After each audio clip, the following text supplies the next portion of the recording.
Hello दोस्तों, नमस्कार। कुछ दिन पहले हमने एक छोटा वीडियो बनाया था। वीडियो वीडियो कम ऑडियो था। वो हम कहीं ट्रैवल कर रहे थे तो रास्ते में कुछ बनाते चले गए थे कि साइंटिफिक टेम्पर के लिए किस तरह से आप अपनी रिसर्च आर्टिकल तैयार करें। तो उसमें हमने शुरू में बताया था कि रिसर्च पब्लिकेशन जो आम तौर से रिसर्च स्कॉलर करते हैं वो होता है उनका अपना रिसर्च वर्क, जिसके लिए वो पीएचडी करते हैं। वो बोर्ड ऑफ एकेडमिक बॉडी से, रिसर्च डिग्री कमेटी से, डिपार्टमेंटल रिसर्च डिग्री कमेटी से वो अप्रूव्ड होता है। दूसरा ऐसा पब्लिकेशन होता है जो सीनियर लोग करते हैं, जैसे प्रोफेसर करते हैं, साइंटिस्ट करते हैं, या किसी एक फील्ड में आप लंबे समय से रिसर्च कर रहे हैं, आपके कई पेपर छप चुके हैं, तब उस स्टेज में उसको रिव्यू आर्टिकल कहते हैं। आम तौर से scientific temper invited review article ही छापता है, लेकिन फिर भी अगर किसी स्कॉलर ने सबमिट किया है रिव्यू आर्टिकल, तो उसके लिए हम क्राइटेरिया आपको बताना चाहते हैं कि रिव्यू आर्टिकल साइंटिफिक टेम्पर में कैसी एक्सेप्ट होती है। तो सबसे पहली बात यह है कि रिव्यू आर्टिकल का पर्पज क्या है। नॉलेज है, या इंफॉर्मेशन है, या इनसाइट है।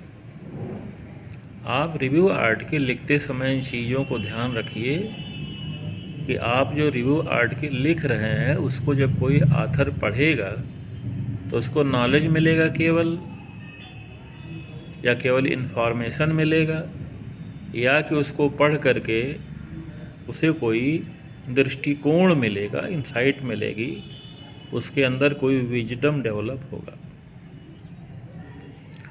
इसी चीज़ को ध्यान में रखते हुए हमारी एडिटोरियल पॉलिसी ये है कि रिव्यू आर्टिकल के लिए कंपलसरी है, मैंडेटरी है कि जो करस्पॉन्डिंग ऑथर है उसका कम से कम 3 प्रायर पब्लिश्ड पेपर होना चाहिए उसी टॉपिक पे जिसमें उसने रिव्यू आर्टिकल भेजा है। रिव्यू का मतलब यही है कि जो काम आप कर चुके हैं, करीब करीब काफ़ी काम हो गया है, आपका कोई उसमें फ़िलॉसफी डेवलप हुई कि विजडम डेवलप हुई है, तब आपने उसको जनरल इन्फॉर्मेशन के लिए, रिसर्चर्स के लिए आपने उसको रिव्यू किया है। इसको समझने के लिए आप एनुअल रिव्यूज़ निकलता था पहले, अब ये नहीं बता सकते निकलता है कि नहीं। आप कोई भी एनुअल रिव्यू देखिए, एनुअल रिव्यूज़ एंटोमोलॉजी हम लोगों ने देखा था, उसमें एक एक रिसर्च आर्टिकल 15 पेज 20 पेज सब कुछ रहती थी। न्यूरोसिक्रीशन पे डॉक्टर वी अवस्थी की एक आर्टिकल है, रिव्यू आर्टिकल, आप उससे बहुत कुछ सीख सकते हैं। इंसेक्ट का neurohaemal organs by V Awasthi, Vidyabhushan Awasthi, ये जो है जोधपुर यूनिवर्सिटी में थे, अब रिटायर हो गए हैं। इनका न्यूरोसिक्रीशन पे बहुत अच्छा काम है। नहीं तो और भी एंटोमोलॉजी में पढ़ने के लिए गिलबर्ट के बहुत रिव्यू होंगे, हमने देखा नहीं लेकिन होगा। गिलबर्ट बहुत अच्छे ऑथर थे, वर्कर थे एंटोमोलॉजी के। तो यही हमें ये बताना था आपको कि पहली बात तो यही बतानी है कि आप रिव्यू आर्टिकल लिखते समय देखिए कि आपका रिव्यू क्या इम्पैक्ट रखता है ऑथर पे, नॉलेज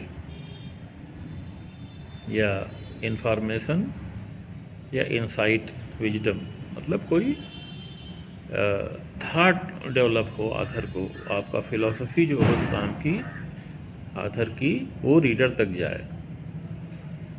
अब यह है कि अब जैसे आप रिसर्च आर्टिकल में बनाते हैं कि टाइटल, तो इसमें भी टाइटल रहेगी, ऑथर का नाम, उसका affiliation details, email, corresponding author, ये सब रहेगा ही।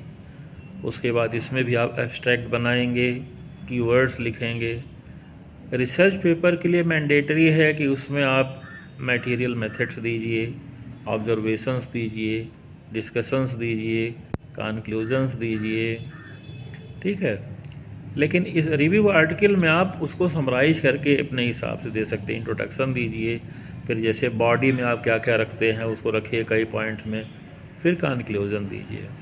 हम आपका रिव्यू 7,500 वर्ड से लेके 11,000 वर्ड तक का ले सकते हैं।